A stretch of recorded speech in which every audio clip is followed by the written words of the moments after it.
Lenin foi a primeira pessoa a perceber a crueldade de Stalin e o perigo que seria mantê-lo no poder, mas ninguém lhe deu ouvidos. E o mundo pagou o preço por décadas. Em dezembro do ano de 1922, Lenin sofreu uma série de derrames que o deixaram progressivamente incapacitado. Sabendo que estava morrendo, então Lenin começou a ditar uma série de notas sobre o futuro do Partido Comunista e da União Soviética. Esse conjunto de textos ficou conhecido como o Testamento de Lenin. No testamento, Lenin avaliou os principais líderes do partido um por um, fazendo uma leitura psicológica, uma leitura comportamental. Então, quando chegou a Stalin, ele descreveu como um homem que havia concentrado poder demais nas suas próprias mãos e que não havia capacidade de saber usar esse poder com suficiente cautela.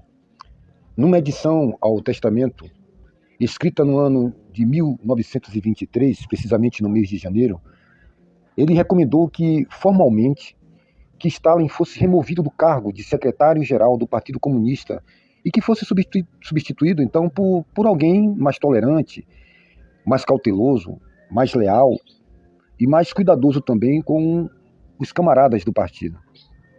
A desconfiança de Lenin tinha episódios concêntricos e concretos por trás. Ele já vinha observando o comportamento de Stalin já há muitos anos. Stalin havia insultado, em uma ocasião, de forma grosseira, a própria esposa de Lenin. Então, ao telefone, em uma fala muito grosseira de Stalin com sua esposa, num desentendimento sobre as condições de saúde do líder.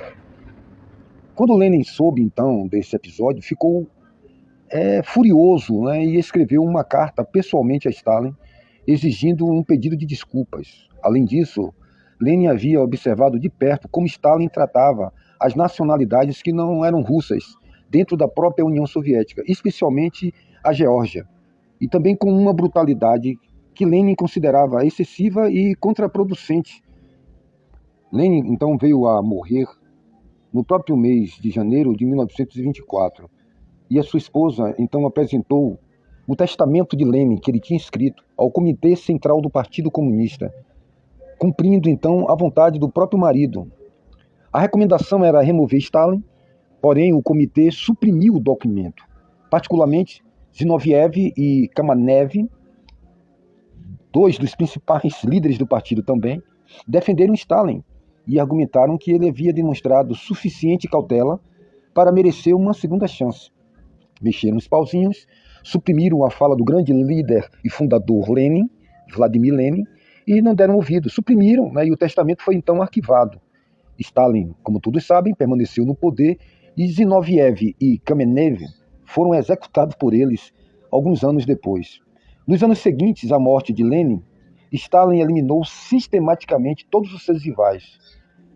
Trotsky foi exilado e assassinado no México, Zinoviev e Kamenev foram executados após os processos de Moscou, julgamentos todos esses encenados, onde confessaram eles mesmos crimes que nunca tinham cometidos. O Bukharin, outro líder histórico do partido, foi executado no ano de 1938. Cada um desses homens, eles haviam ajudado Stalin a subir ao poder, trabalhou, fez movimentos, e cada um deles pagou com a vida por isso. Era exatamente o tipo de comportamento que Lenin havia tentado alertar. Era um homem à frente do seu tempo, era um homem de visão. Não era nada disso que ele queria para o Partido Comunista. Não eram os ideais. O próprio arquiteto do sistema soviético, ele tinha percebido isso, porém já era tarde demais, né? Ele já estava já doente, sem tantas forças. Ele havia construído então uma máquina que não tinha como controlar e que nenhum aviso, por mais explícito que fosse, seria então suficiente para parar aquilo que ele mesmo havia iniciado. Isso são alguns detalhes sobre as guerras de Stalin, tem muitos assuntos que falam internamente para que você compreenda, né? Esse desvio de conduta, de ideais que era o Partido Comunista, e como ele foi se formatando e tomando essa face, né? Não só na cortina de ferro, na ex-União Soviética, mas também na cortina de bambu, né, nos países asiáticos, principalmente a China, né? Como ele foi moldado conforme a cultura e conforme os pensamentos ditatoriais dos seus líderes, os pensamentos de suprimir a democracia, um regimento de matar opositores, né, e de exterminar toda uma geração de sábios, cientistas, intelectuais, e tudo que ia de encontro a essa ideologia pervertida, que diga-se precisamente, por eles mesmos, para a perpetuação do poder, suas vaidades e suas luxúrias. Está aí, nesse comentário. Eu sou o seu querido amigo e irmão Flávio Santana da Silva, e trazendo aí uma informação precisa para você que busca conhecimento. Um grande abraço, Deus nos abençoe.